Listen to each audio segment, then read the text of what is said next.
Ipinanganak na komang ang isang braso ni Arthur, kung kaya't lumaki siya na sanay na sa panunokso ng dahil dito.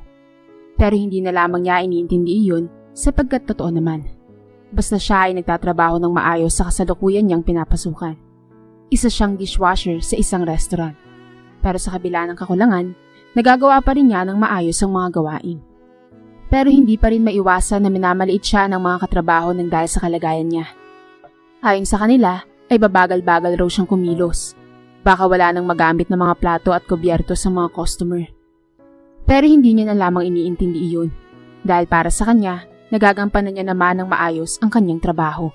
At saka, wala namang nagrereklamo maliban na lamang sa ilang mga katrabaho na nagmamagaling. Ngunit nang magkaroon ng bagong empleyado sa kanilang restaurant, dito nagbago ng tuluyan ang takbo ng buhay ni Arthur. Paano ba naman kasi? Napakaganda ng bagong kahera. Bagamat medyo chubby ito, ay chinita naman. At iyon ang gustong-gusto ni Arthur sa isang babae. Kaya naman nung unang beses niya itong makadaupang palad, ay kinausap niya ito. Saang branch ka dati nagtatrabaho? Medyo nahihiya niyang tanong. Napatingin sa kanya ang babae. Doon pa rin sa probinsya namin. Mababa kasi ang sahod doon kaya lumipat ako dito. Tugon ng dalaga. Tama ka nga doon. Maliit nga ang sweldo. Pwede bang malaman ang pangalan mo? Nauutal pa niyang tanong. Abigail ang pangalan ko. Ikaw, anong name mo? At anong trabaho mo dito? Ako si Arthur. Dishwasher ako dito. Kaya naman nagkamayan sila matapos magpakilala sa isa't isa. Mula nun ay naging magkaibigan na sila. Hindi man sobrang close, pero sa tuwing nagkikita ay nagkakabatian sila. Lalo namang nadagdagan ang inggit ng mga katrabaho sa kanya. May gusto kasi ang mga ito sa babae. Kaya mas lalo siyang binubuli ng mga ito at nangyayari iyon kapag tapos na ang kanilang duty. Gaya nga ng gabing iyon ay hinarang siya ni na Jason at Marco. Ang isa kasi roon ay talagang patay na patay kay Abigail. Bakit kayo maharang mga tol? Uuwi na ako Pwede ba makiraan? Wika ni Arthur. Tinawanan siya ng mga ito at nagwika si Jason. Mga agaw ka, Komang. Bakit mo kinakausap si Abigail ha? Pinupormahan mo ba? Wala lang. Bakit? Masama bang makipagkaibigan sa kanya, Jason? Oo, masama. Dahil type ko siya. At kung ayaw mong masaktan at magulpi, kung ako sa'yo, layuan mo na siya. Nagkakaintindihan ba tayo ha? Sa halip na pansinin ni Arthur ang mga bully, ay tinalikuran na lamang niya ito at naglakad na palayo. May pahabol naman sa kanya si Jason.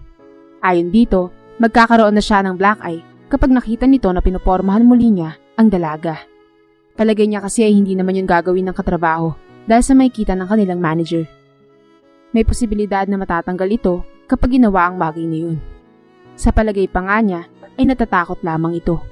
Napapakamot ulo na lamang siya at iniisip na may pagkatorpe pala ang lalaki dahil kung talagang gusto nito si Abigail ay dapat niligawan niya na ito. Hanggang isang araw ay muli niyang nakausap si Abigail. Aksidente naman ito ang nasilayan ni Jason. Kaya naman nang matapos na uli ang duty nila ay nasapok si Arthur ng lalaki. Bakit may ginawa, Jason? Ano bang problema mo ha? Tanong niya rito. Nagmamaang-maangan ka pa? Alam mo na nga. Kung ang tinutukoy mo ay ang pag-uusap namin ni Abigail, wala kang karapatan para saktan ako ng dahil lang ron. Dahil hindi naman kayo Walang kayo. Mabuti sana kung girlfriend mo siya. Talagang iwasan ko na siya kung ganun. Hindi naman. Palaban niya ang pahayag. Ba't talagang lumalaban ka? Hetong sa'yo. Pahayag ni Jason. Sabay sapak ulit sa kanya sa muka. Dahil dito, napasubsob sa lupa si Arthur. Umalis naman agad ang mapang-abusong katrabaho. Habang siya naman ay bumangon na at umuwi na sa tahanan. Mabuti na lamang noong nanalamin siya ay wala siyang pasa sa muka. Dahil kung meron ay talagang mauusisa ito ng kanyang mga magulang. Sa loob-loob niya, ipaparating na lamang niya sa kanilang manager ang ginawa ni Jason. Iyon nga ang bagay na kanyang ginawa. Kaya naman sinuspinde si Jason sa loob ng 2 linggo. Nakita rin kasi sa CCTV ang ginawang pananakit sa kanya. Pero hindi inaasahan ni Arthur na magbabanta sa text message si Jason. Ayon dito, kapag nakapasok na ito ay babalikan umano siya nito. Kaya naman hihintayin niya ang araw na yun at kapag naulit ay isusumbong niya uli sa kanilang manager. Hindi niya palalagpasin iyon kung siya man ay sasaktan ulit. Talagang ipapatanggal niya na ito sa trabaho. Samantala, muli silang nakapag-usap ni Abigail Noong lunch break na nila. Kamusta na Arthur? Wala na bang namabuli sa'yo rito? Wala na. Simula nang masuspindi si Jason. Siya lang naman yung malakas mambuli sa akin eh. Napatango naman ang dalaga. Ganun ba? Bukod nga pala sa gwapo ka, bakit kaya siya galit sa'yo? Medyo nahiya naman si Arthur sa sinabi ng kaibigan. At lalong nahihiya siya na banggitin na pinagseselosan siya ni Jason. Siguro ay dahil sa koma ng isang braso ko. Inborn na kasi ito eh. At yun ang siguro ang dahilan. Bakit kaya may ganung tao, no? Mapanglait. Hindi naman sila inaano. Wika ni Abigail. Ewan ko ba sa kanila? Siguro, puno lang sila ng inggit sa katawan. Natatawang wika ni Arthur. Natawa rin si Abigail at sumasang-ayon sa kanyang inihayag. Kaya dapat, Arthur, ang mga gantong tao ay huwag nang pansinin. Bigla namang may sumagi sa kanyang isipan. Abigail, pwede bang lumabas tayo mamaya pagkatapos ng trabaho natin? Abay, saan naman tayo pupunta, Arthur? Samahan mo akong bumili sa National Bookstore para makapag-usap naman tayo ron. Agad namang pumayag si Abigail. Napagkasunduan nila na uuwi muna sila para makapagbihis at pagkatapos nun ay mamamasyal na sila. Kaya ang kinalabasan ay gabi na rin sila nagtagpo sa mall. Medyo naghintay pa nga ng ilang minuto si Arthur. Arthur, sorry kung medyo natagalan ako kasi nagluto pa ako ng pagkain namin eh. Pahayag ni Abigail. Ayos lang, ano ka ba? At least nakarating ka. Tugon naman ng binata. Pumasok na nga sila sa mall at doon ay naglibot-libot. Dito na naglakas loob ang binata na tanungin ang matagal niya nang gustong itanong sa dalaga. Abigail, may boyfriend ka na ba? Napapatitig naman sa kanya ang dalaga habang nagsasabing, sa totoo lang, wala pa, Arthur. Pero teka, bakit mo pala natanong? Wala lang. Natanong lang naman kita kasi baka may magselos ngayon niyaya kita. Pahayag ni Arthur, kaya napangiti na lamang sa kanya ang dalaga. Ano nga pala yung paalam mo sa parents mo nung umalis ka, Abigail? Sabi ko mamamasyal lang kami ng kaibigan ko. Malaki naman kasi ang tiwala nila sa akin eh. Tara na, pumunta na tayo sa National Bookstore. Ano nga palang libro ang bibilhin mo? Love story, Abigail.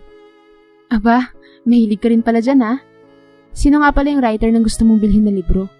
Tanong ng dalaga. Napangiti naman ang binata, sabay tugon ng, gusto kong bumili ng libro ni Wilmer. Balita ko kasi ay meron siyang bagong publish na aklat, kaya bibili ako ngayon.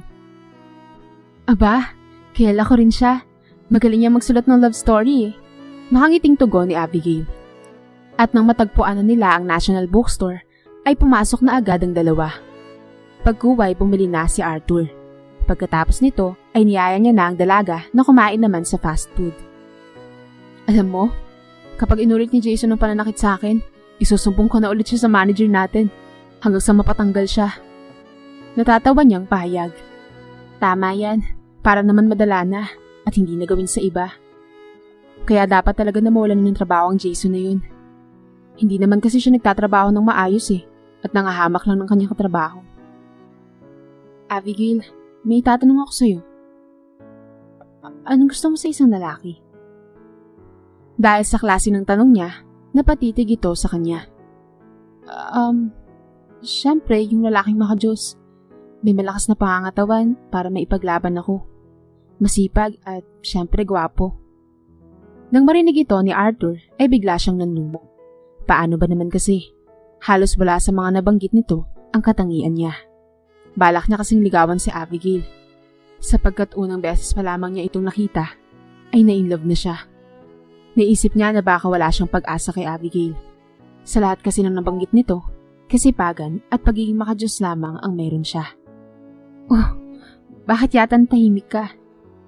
Naputol ang pagmumuni-muni ng binata nang tanungin iyon ng kanyang kausap. Naalala ko lang kasi yung aso ko. Hindi ko pa pala napapakain. Pagkatapos natin dito, umuwi na tayo Pagdadahilan niya rito. Sige, parang gusto ko na nga rin humilata sa higaan Pahayag ng dalaga. Samantala, habang nakasakay na sila sa tricycle pa uwi, meron namang tinanong sa kanya ang babae. Ikaw, Arthur, ano-ano naman ang mga katangian na gusto mo sa isang babae? Natigilan siya at hindi niya inaasa na aalamin pa ito ni Abigail. pakiramdam niya ay umurong ang kanyang dila at gustong-gusto niyang banggitin ang mga katangian ng kaibigan. Wala naman ako hinahanap na katangian ng isang babae eh. Basta kapag tinamaan ako. At gagawin ko ang lahat para lang mapasaya siya.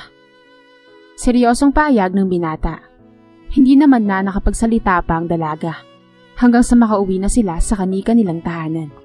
Kahit na medyo wala kay Arthur ang mga katangian na nabanggit ng kanyang kaibigan, umaasa pa rin siya na kapag niligawan niya ito, ay sasagutin siya nito.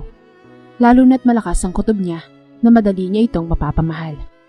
Ang mahalaga lamang sa kanya ay ang mapanatili ang kanilang pagkakaibigan. Hanggang sa dumating ang isang araw na nakapasok na muli sa trabaho si Jason. Dito labis na kinabahan si Arthur dahil alam niyang bubulihin na naman siya ng lalaking ito. Hanggang sa mapatunayan niya na hindi nga siya nagkamali ng hinala. Habang siya ay naguhugas, ano ba namang tinapunan siya nito ng ketchup sa muka habang sila ay nagtatrabaho. Kamusta ka na, Komang, ha? Namiss kita eh. Sobrang namiss kitang pagtripan. Mapang-asar na wika ng lalaki. Ano na namang problema mo? Tanong ni Arthur habang hinihilamusan ng kanyang muka. Patuloy pa bang pagporma mo kay Abigail? Hindi naman agad nakasagot ang binata sa tanong nito. Nagulat siya nang pitsaraan siya nito at inulit ang naging tanong nito sa pagalit na paraan. Ang sabi ko, kung pinopormahan mo pa rin ba si Abigail? Sumagot ka! Bingi ka ba, ha? Paano kung sabihin ko sa iyong oo? May problema ba sa'yo, ha? Matapos niya yung sabihin, nagulat siya nang tinulak siya nito. Kung ako sa'yo, layuan mo na siya. Dahil hindi mo talaga magugustuhan kapag nagalit ako. Pagbabanta nito at nagtungo na sa counter. Sa kabila ng mga pagbabanta nito ay hindi naman natakot si Arthur. Bakit niya naman lalayuan si Abigail samantalang magkaibigan na sila? Para sa binata, bahala na kung kumuluman ang ulo sa kanya ni Jason. Malapit na rin naman na itong matanggal sa trabaho, kaya hindi niya na dapat pang problemahin iyon. Ang dapat niya na lamang isipin ay ang pagtatangkang ligawan ng dalaga. Hindi niya kasi matatanggap kung mapupunta lamang ito sa iba, lalong-lalo na kung mapupunta ito sa may masamang ugali na gaya ni Jason. Hindi naman sa nanguhusga si Arthur. Kung si Jason nga ay nasasaktan ng ibang tao, paano pa kaya ang babaeng makakatuluyan nito? Kaya naman hindi siya magpapatinag sa Jason na yon. Samantala, nang araw muli ng kanilang trabaho, ay bigla na naman siyang pinag-initan ng lalaki. Wala ka talagang kwenta, ang bagal-bagal mo. Kailangan na ng mga plato ng customer. Galit na pahayag ni Jason. Bakit, Jason? Ginagawa ko naman na maayos ang trabaho ko ah. Mabilis na nga yung paghuhugas ko eh. Kung gustong mo matapos agad, sige, ikaw ang gumawa. Pinangungunahan mo yung nagtatrabaho eh. Paliwanag niya sa walang hiyang katrabaho. Nagiba naman ang timpla ng mukha ni Jason. Anong ibig mo sabihin ha? Waiter ako at ikaw ang dishwasher. Kaya dapat ikaw ang gumawa ng trabaho mo. Kami rin ang mapapagalitan ng mga customer dahil kukupad-kupad kang komang ka. Napupuno na ako sa'yo ah. Kaya itong sa'yo. Galit na pahayag ng lalaki at agad na dumapo ang kamao nito sa kanyang pisngi. Kumislap ang kanyang paningin kaya't natumba siya. Hindi niya lubos akalain na susuntukin siya nito ng malakas. Hindi pa nakontento si Jason. Muli ay sinapak niya ito sa muka habang sumisigaw pa ito habang nagsasabing, "Mga agaw ka! Mga agaw! Akin lang si Abigail." Dahil dito, narinig ng mga kahera at waiter ang pagsigaw ng lalaki. Talagang baliw na baliw si Jason kay Abigail, kaya kahit sa oras ng trabaho ay nai-insecure ito kay Arthur at nakuha ng saktan. At dahil narinig ng kanilang mga katrabaho ang komosyon, ay pinuntahan sila nito. Agad namang inawat si Jason na galit pa rin sa oras na yun. At hindi nila inaasahan na narinig pala iyon ng kanilang manager. "Oh, anong kaguluhan to? Bakit nagbubugbugan? Nakakahiya sa mga customer." Agad namang nagsalita si Arthur. "Paano po kasi? Merong bully dito. At ito nga oh, nakuha pa akong saktan. Sinuntok niya ako habang nagtatrabaho. Ang mga katulad ni Jason, na isang bully, ay walang puwang dito sa restaurant. Pinatawad ko na siya nung una eh. Pero anong ginawa niya? Inulit pa rin ang mga kamalian niya. Kailangan ko na talaga siyang patalsikin dito sa restaurant ko." Nang marinig ito ng lahat, nagulat ang mga ito, lalong-lalo na sina Jason at Abigail. Maliban na lamang sa manager. "Opo sir, masusunod po. Patatalsikin ko na siya dito sa restaurant niyo. dahil wala siyang puwang dito. Ang gaya niyang bully ang sisira sa magandang trabaho ng isang empleyado. Kaya ikaw, Jason, sumunod ka sa akin mamaya sa opisina. Ano ba itong ginawa mo sa may-ari ng restaurant, ha? Talagang nakakahiya ka. Baka sampaan ka pa ng kaso ni sir at baka makulong ka pa sa bilangguan ng dahil sa ginawa mo. Tugon ng manager. Kitang-kita sa pagmumukha ni Jason na parang binuhusan nito ng napakalamig na tubig sa buong katawan. Nawala ang kaninang matapang niyang anyo at napalitan ng matinding pagkabigla at labis-labis na kahihiyan. Lumaylay ang kanyang mga balikat, nakanganga ang bibig, namumutla at kumuba ang likod dahil parang naubos ang kanyang lakas sa mga nalaman. Titig na titig lamang ito kay Arthur. Ikaw ba talagang owner nitong restaurant? Nauutal na tanong ni Jason. Napatingin naman si Arthur sa manager. Tila nalaman naman nito ang kanyang pahiwatig. Kaya ito na ang nagsalita. Oo, Jason. Siya ang owner nitong restaurant. At dahil kakagraduate pa lang niya sa college, ipinasa sa kanya ng ama niya ang isa sa kanilang mga restaurant. Pero may bili ng daddy ni Sir Arthur sa kanya. Matagal na raw niyang napapansin na parang sisiga-siga ka sa lahat ng mga empleyado niya. Kaya napagdesisyonan ng kanyang ama na magpanggap muna si Sir Arthur na isang ordinaryong empleyado sa kanyang restaurant para huliin ang tunay mo ugali, Jason. Kaya pala maraming nagre-resign sa mga bagong pasok na empleyado. Dahil pala sa'yo, Jason. Binubuli mo sila. Hanggang sa napatunayan na nga ni Sir Arthur ang lahat ng yun. Ang mga pagsusuntok na ginawa mo sa kanya ay isang matibay na ebidensya na tama ang hinala ng kanyang ama. Mabait pa nga si Sir Arthur sa'yo eh. Noong unang beses na ginawan mo siya ng pagkakamali ay pinatawad ka niya. Pero ano itong ginawa mo? Inulit mo na naman ang dahil sa matinding pagsiselos at sa kawalan ng paggalang. Kaya ito na ang huling araw mo, Jason. Nakakahiya ka. Sobrang nakakahiya. Nang marinig ni Jason ang lahat ng binanggit ng manager, nanginig siya sa takot at unti-unting tumutulo ang luha sa kanyang mga mata. Hindi niya akalain na pinakaamo pala nila ang nagawa niya ng masama. Lumuhod si Jason sa harapan ni Arthur at nagmakaawa. Sir Arthur, pasensya na ho sa mga nagawa ko. Hindi ko po kasi alam na kayo palang may-ari eh. Dahil kung alam ko lang sana, hindi ko sana ito magagawa sa inyo. Patawarin niyo na po ako, sir. Kailangan ko po ng trabaho dahil nangungupahan lang po ako dito sa Maynila. At marami pa po akong utang. Wala po akong maipapambayad kung aalis ako rito. Naway patawarin niyo na ako, sir. Napailing na lamang si Arthur matapos iyon marinig. Kung talagang kailangan na kailangan mo ng pera, dapat nagtatrabaho ka ng maayos at hindi nang bubuli ka ng katrabaho mo. Ako nga na may-ari mismo ng restaurant na gawan mo ng masama eh. Paano pa kaya mga kapwa mo empleyado? Nangyayari ito sa'yo dahil kailangan mong matutunan ang ugaling meron ka at kailangang ituwid ang pagkakamali mo. Pinagdidiinan mo pa tong kapansanan ko. Jason, kailangan mong matutunan gumalang sa iyong kapwa. Kaya kailangan na kitang alisin dito. Hindi ka nababagay sa restaurant na to. Huwag kang mag-alala dahil hindi kita idademanda sa ginawa mo sa akin. Napapailing na lamang si Jason habang tumutulo ang luha sa mga mata. Talagang mababakas sa kanyang itsura ang labis-labis na pagsisisi. Lumapit na rin ang nagsisising si Marco at ito ay humingi ng tawad sa kanya. Matatandaan kasi na minsan rin itong nanlait at nang maliit sa kanya. Tinapik-tapik naman ni Arthur ang balikat ni Marco habang nagsasabi, "Wala na yun, Marco. Oo, sa una nga ay ganun ka. Pero napapansin ko naman nung nagbago ka na eh. Lumayo ka na kay Jason. Lumayo ka na kay Jason at pinagbutihan mo ng trabaho mo. Wala ka na ngayon sinasagasaang tao. At dahil dyan, ay very good ka na sa akin." Nang marinig iyon ni Marco, kulang na lang ay maluha na ito sa labis na tuwa. Pinapatawad na pala siya ng Sir Arthur nila. Lingid sa kaalaman ni Jason, talagang sinasadya ni Arthur na pagselosin ng lalaki sa pamamagitan ng paglapit-lapit kay Abigail upang malaman niya ang tunay na ugali nito. Hanggang sa matuklasan niya na ganito nga pala talaga ang ugali nito. Pero kahit na pinagsiselos lamang niya ang lalaki, talagang may pagtingin siya para kay Abigail. Samantala, sa bandang huli na lamang nalaman ni Arthur ay nagpapanggap lamang rin pala na kahera sa kanyang restaurant. Ang totoo niyan ay kagagawan pala ito ng kanyang ama at ng kaibigan nitong negosyante. Tatay kasi ni Abigail ang kaibigan ng kanyang ama. Mayaman rin ito. Kaya pala nang minsan niyang makita ang tahanan nito nang ihatid niya noong gabi ay napakalaki talaga ng bahay. Narinig pala ng ama ni Arthur ang pananalangin niya na sana ay magkaroon na ng nobya. Kaya may naisip ito at nakipagsabuatan sa kanyang kumpare. Hanggang sa nangyari nga na ipasok si Abigail bilang kahera. Sa totoo lang, Walang kaide-ideya ang dalaga na ganun pala ang tunay na nais ng ama, ang makilala si Arthur. Tinanggap lamang kasi ng dalaga ang kagustuhan nito dahil may kondisyon ng ama na ipapamana sa kanya ang isa nilang negosyo sa oras na pumasok sa restaurant nila Arthur. Noong nagtatrabaho nga si Abigail, hindi nito alam na anak pala ng dating may-ari ng restaurant si Arthur, na ngayon ay kasalukuyan na ring owner nito.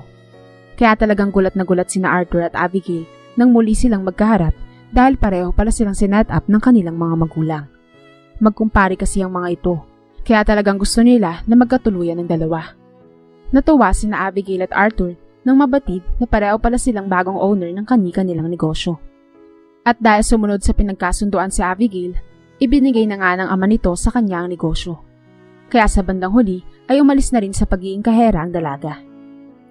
Ito na ngayon ang humahawak sa sariling negosyo.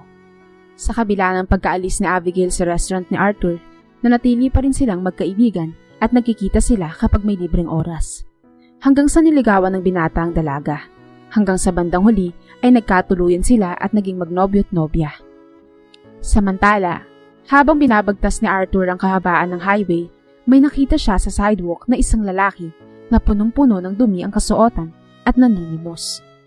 Nang tignan niya ito ng maigi, nakilala niya ito. Walang iba kundi si Jason. Nalungkot siya and at the same time ay naawa para sa lalaki. Makaraan lang kasi ng isang taon ay naging ganito na agad ang kalagayan ni Jason. Hindi niya alam ang tunay na dahilan kung bakit ito nangyari sa lalaki. Pero nakakatiyak siya na ito na ang resulta ng masamang ginawa nito sa kapwa. Samantala, dahil sa husay ni Arthur sa paghawak ng sariling negosyo, ay napalago niya ito ng husto. Sa loob lamang ng isang taon at mahigit, nakapagtayo na siya ng isa pang branch sa kabilang lugar. Kaya nga palagi siyang nagpupunta sa dalawang restaurant na yon upang ito'y mapangasiwaan niya. Dito niya napatunayan na kahit komang siya, ay kaya niya ring makipagsabayan sa mga walang kapansanan. Kahit nga hindi niya gaanong maituwid ang isa niyang braso, nagagampanan pa rin niya ng maayos ang trabaho at nakakapagmaneho pa rin siya ng magarang kotse. Kaya para sa kanya, ang kapansanan ay hindi hadlang para kunin at tuparin ang mga pangarap sa buhay.